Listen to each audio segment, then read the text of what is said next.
This is Andi Purewal for Boxing News. I'm joined by promoter Benn Shalom here in God's country in Birmingham. Ben, how are you? Very well. Unbelievable press conference. Unbelievable card. I can't wait. A few different characters up on there. I think it was hard for Ben and Liam to try and stay as the main event with some of those comments and some of those back and forth. Look, from the first fight, from Goldsmith to Whale and against Ballinger, from Tyler Denny to Elvis Algera, Frazer Clarke returning against Tete, Eggington, Cutler. It's a huge card, a lot of characters, a lot of back and forth. Excited to see so many names back as well for us with Tyler and Frazer. And obviously the main event speaks for itself, but it really is going to be something special on Sunday. Just on Frazer, before we do come on to the main event, how important was it to find an opponent like an Ebenezer Tete? Because I know Frazer's going to be a big favourite on Sunday, but you know Ebenezer Tete, he will come swinging, he'll try and test Frazer's chin, and I'm sure whether he admits it or not, there might still be one or two demons that Frazer might want to overcome on the back of how the Wardley rematch finished. I'm proud of him for getting back in the ring this quickly, for turning things around so quickly, for dealing with it mentally. I remember being in the hospital with him in Riyadh, and did I think he'd be back in April? Pretty phenomenal. Probably credit down to the work that they did with him in Riyadh then, is able for him to recover that quickly. He learns from it, he's more motivated than ever. He comes back in a decent fight against Tete as well. He's going to ask him questions. Most of all, he's one of the most popular heavyweights in this country, and I can't wait for him to get back up and running and people to get behind him. And he's got big eyes now on the British title. For me, possibly could have won that first fight against Wardley. It was a close fight. I felt he won. So that's on his mind now. He wants to get that British title. So I assume that the hope is that once TKV Adelaide 2 happens, you want to try and make Clarke versus ideally the winner being TKV in your corner. Well, I expect so. But either or. I know he's got a lot a lot of history with David. They don't like each other, so either way he just wants that title. So whoever wins, I expect TKV to win that fight like he did the first fight, and then we'll see. As we spoke, let's just stick with the theme. TKV Adelaide, it's obviously been ordered once again by the British Boxing Board of Control. A lot of controversy around how that was finished. Just because I haven't spoken to you since, Ben, just your take on how that all unfolded, and yeah, the board's decision to order the fight once more. I can't understand, and maybe I'm thick and young and stupid, but I can't understand if you're admitting that there was a mistake and you're ordering a rematch and you're calling in the referee, how on earth are you letting the result stand? Has that been made final then? Have they said they won't turn it to a no contest? They won't. That's what I'm asking you. Do you know if they will? From what I've seen, from everything that I've been sold, they've ordered the rematch and they're allowing the result to stand, which is remarkable. Especially when that was the defining end to the fight. We know that it was a foul. We know really technically it was a disqualification. We know it should have been a no contest at the very least. So why not just have the balls to do it? Why? That's what frustrates me. And look, they know that everyone knows what it was. It was a massive fuck up and a dangerous mess up.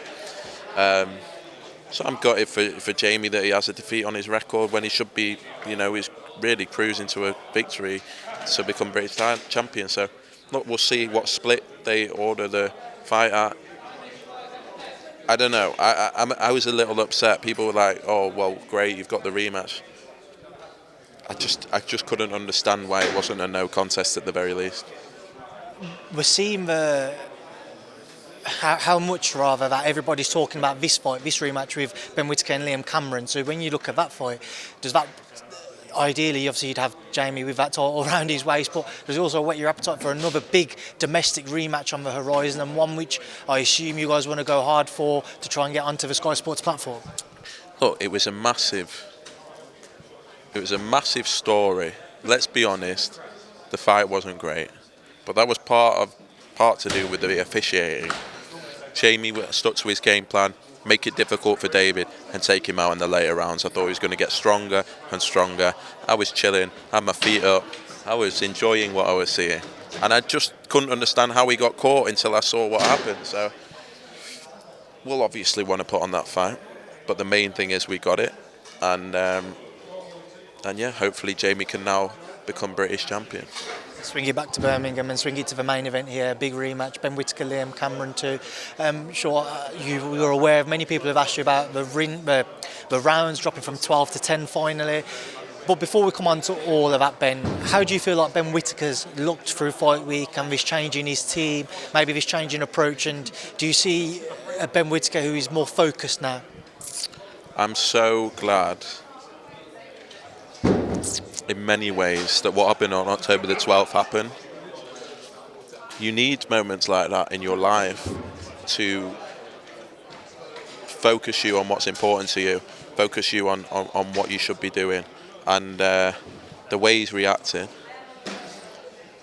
and the way he's got himself together and the team he's now got around him, I'm so happy. And I think sometimes people forget there's a human being there. Benn Whittaker is one of the most genuine fighters that I've ever worked with. A huge family man and a heart as big as anything. Probably a heart that's too big for boxing. And his success has almost been his own worst enemy. What other fighter in 9 fights has this level of attention on them? It's actually unprecedented. It's phenomenal. And for whatever people say, I'm extremely proud of him.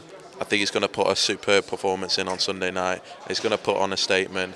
I'm glad with what I've seen since that moment in October. And I think we're going to look back on this point in Benn Whittaker's career and say this was the making of him.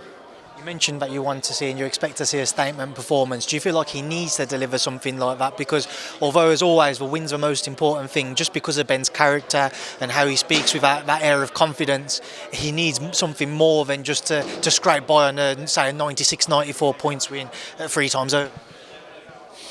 I think I expect him to win comfortably and show his level. Ultimately, what you don't want to do is go looking for something and forget about a game plan and forget about, sometimes that doesn't work in this sport. I think if he sticks to what he knows and he's strong in there, he'll be comfortably the victor. So I don't want him to go looking for anything. I think he should enjoy himself. It's a huge stage. It's his hometown. It's his show. And he's going to have the eyes of the nation on him. And that's what he wants. And he gets a huge opportunity to really put a marker in the sand. The rounds debacle, Ben, from your perspective, originally Ben had a 10-round contract, Liam had a 12. Compensation of, you might disagree, so I'll get the info off you, but this is according to what everybody's been saying. What can you tell me first and foremost on that front? Look, a mistake was made weeks ago. Simply, we thought it'd be dealt with pretty quickly, or not, played out like it had. We then thought that we dealt with it in terms of accepting terms that were put to us. Then a week later they changed, and it was dragged in the media, probably they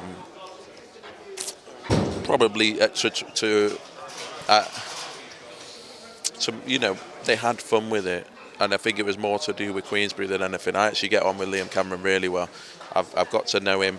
I was grateful to give him his first opportunity. I'm delighted to see that his life has changed because he's a great lad and he's a good lad. So it was nothing to do with the fighters. We made a mistake, and it was milked for every single penny that it was worth, not financially but in the media. So we are where we are. The event has sold phenomenally well. This week has taken it to new heights, and ultimately that's what we're in the business to do: put on promotions that really capture the public's imagination, and this is massive. Do you feel like then it was intentionally dragged out to try and unsettle Boxer and Benn Whittaker and the team? Yeah, look, I'm not really bothered anymore.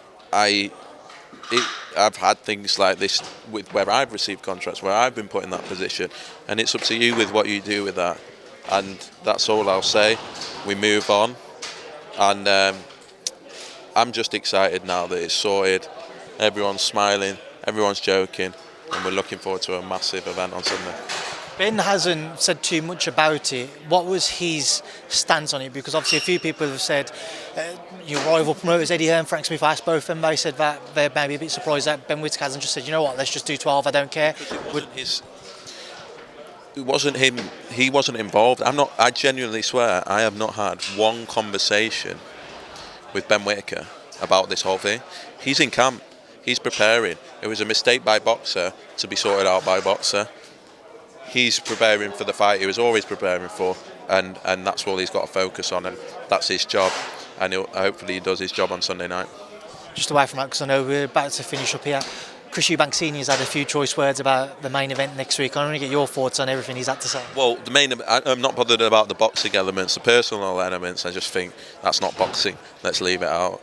I've said what I've said on that. We all have our personal problems that we just don't want in the public domain, and sometimes I get the name and I get that's going to come with attention, but we're focused on a fight next week, not what this person has to say, that person has to say. Junior's in a great place. He's done phenomenal things this promotion. He did a great thing yesterday in terms of sticking to his word, which he always does. And my experience with Eubank Jr is you're dealing with a very principled, very good person and a great ambassador for the sport. I truly believe that. And I know comments were made about his reaction to Conor Benn and the egg slapping, but ultimately, in comparison to what he had to go through, it's absolutely nothing. And I'm not going to get involved in the personal stuff. I'm looking forward to a massive fight. What happens in that main event? It's only one winner. It's only one winner. I think he'll stop him. Yeah. And then final one for me. Last time I asked you about the new Sky deal, obviously waiting for an official announcement, but this was after Jonas Price. Any step closer towards seeing that? We'll announce what we want to announce after Eubank Benn. We've got a massive 2 weeks ahead. Two huge fights, two huge main events. I'd like to say Vidal as well in a huge fight against Clarke, Frazer Clarke returning, Crispell and Smith in a huge fight as well. There's some massive fights in the next 2 weeks, and then we announce what's next. Ben, it's a pleasure as always. Enjoy Sunday.